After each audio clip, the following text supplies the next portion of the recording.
At 7:42 p.m. on a subarctic winter night, a trapper arriving at a remote settlement near Anjikuni Lake, Canada, reported finding a village in a state that defied immediate explanation. He described multiple fires burning at low intensity, consistent with having been lit within the previous hour. He found a pot containing partially cooked meat suspended above glowing embers. Utensils lay beside it. A pair of boots rested near an open doorway. A fur coat was draped over a chair, positioned as if someone had been about to put it on.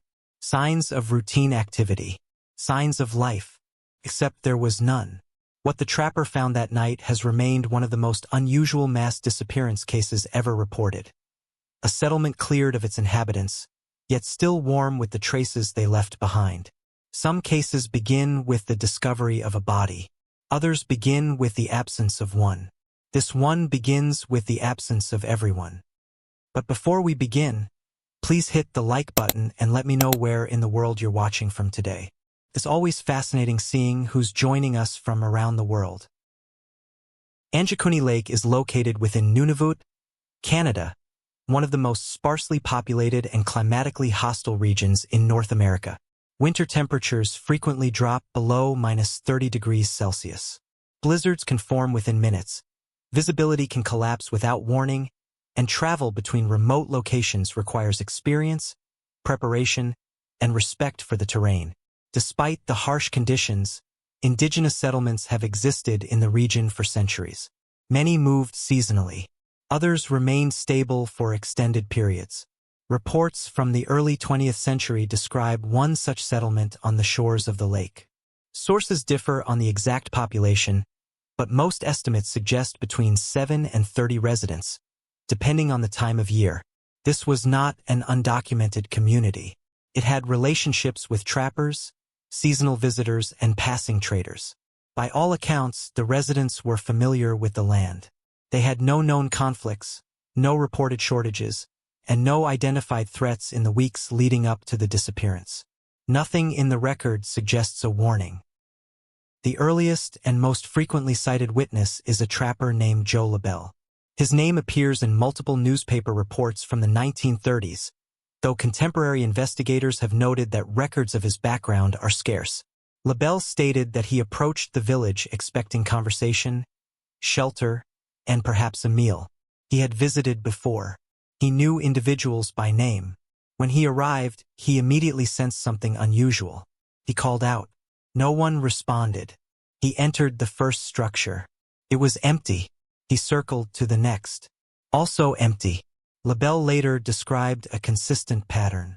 Beds pulled back. Clothing neatly arranged. Tools left in place. Fires still burning. Food partially prepared. Not signs of panic. Not signs of abandonment.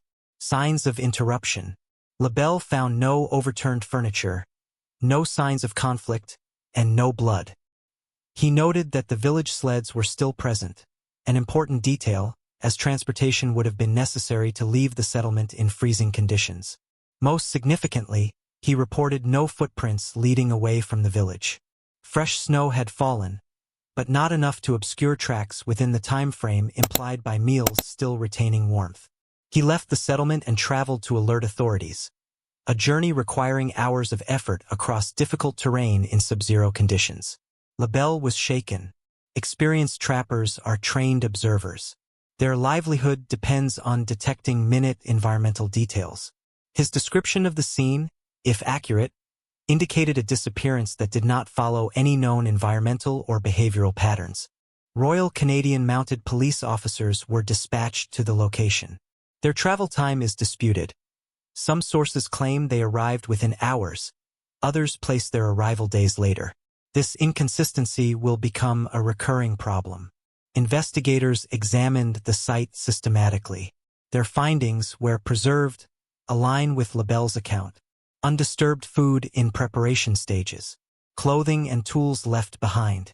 Sled dogs reportedly found dead or dying near the edge of camp, though the exact number differs across retellings. No evidence of a struggle. No clear tracks leading away from the village. Investigators also examined the village's gravesite. Newspaper accounts from the time report one grave appeared disturbed, possibly exhumed. Later researchers have disputed this, suggesting early reporting errors or sensationalism. Yet the detail remains present in multiple independent retellings. Authorities expanded the search radius. They found no bodies and no signs of migration. Unusual environmental readings were not recorded, partly because the instrumentation available at the time was limited, partly because investigators were not looking for electromagnetic anomalies or geological disturbances. Search efforts continued for days. No trace of the residents appeared. Modern researchers attempting to reconstruct the incident encounter an immediate obstacle. Many original documents are missing. Key issues include newspapers citing reports that can no longer be located, conflicting accounts of how many investigators participated, inconsistencies in Labelle's name spelling, missing RCMP files, variations in the number of residents, contradictory descriptions of the dog's condition, unclear timeline of when the story first reached the press. Some conclude the event was exaggerated. Others believe poor record-keeping and the remoteness of the region explain the discrepancies. Still others suggest selective removal of documents. This absence of reliable documentation is itself a notable anomaly. Indigenous oral histories from the region include accounts of unexplained disappearances, periods of silence in the forest, lights in the sky behaving in ways inconsistent with atmospheric phenomena, stories of beings or forces capable of taking individuals or groups. These accounts predate European settlement by centuries. Oral traditions are not meant to be literal, forensic evidence. However, they often encode environmental, psychological, or survival-related information.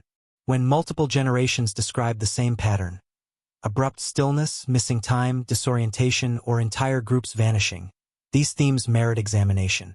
Historical patterns also document unusual aurora activity, reports of sky sounds, anomalous light pillars, wildlife behaving erratically. Such phenomena can be natural, but in the context of a disappearance, they become part of the investigative landscape. Anjikuni Lake occupies a region known for magnetic anomalies, rapid temperature shifts, areas of unusually still air, geological faults, unpredictable ice formation patterns. Certain combinations of these factors could disorient individuals. However, none offer a complete explanation for a coordinated disappearance of an entire settlement. The absence of tracks remains the most difficult detail to reconcile. Snowfall required to cover footprints would also extinguish fires and chill food.